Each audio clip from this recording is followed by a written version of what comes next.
Good evening, ladies and gentlemen.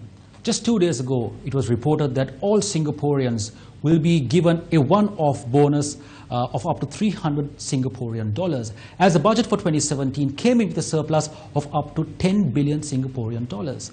A rather staggering and impressive amount of money for a country which was once known as a backwater port city, a country which once aspired to become like Sri Lanka, but has now emerged as an Asian tiger economy, meaning it is one of the fastest growing countries in the region.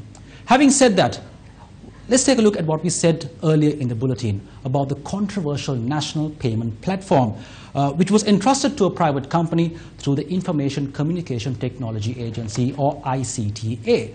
The project, which would have seen a very selected few profiteering out of it, was held at bay as it was revealed that the project was being undertaken circumventing central bank regulations and would compromise the regulatory authority of the Central Bank of Sri Lanka. However, it is now reported that the project is being initiated once again through a hybrid company.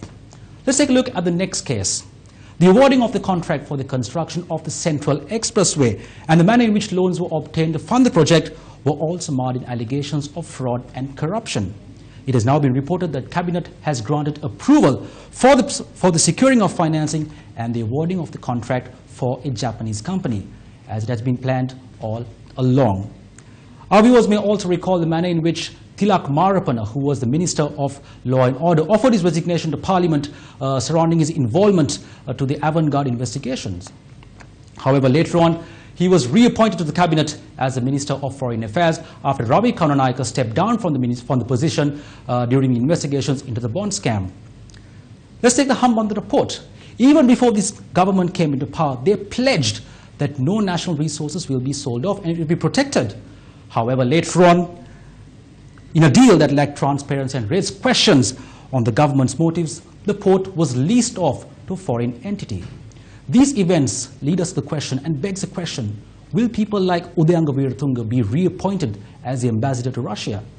Will someone like Arjuna Mahendran be reappointed as governor of the Central Bank of Sri Lanka? Will Ravi Karunaika be appointed once again as the Minister of Finance? Or as a matter of fact, Vijayadasa Rajapaksa as the Minister of Justice again?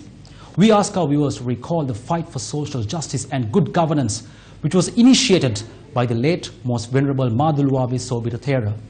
He embarked on this journey with the hope and aspiration of bringing about a Sri Lanka not just being prosperous, but also fair and just. Have those aspirations been met? Whom should we hold responsible for this betrayal? We report, you decide. Let's now take a short commercial break. More news on the other side.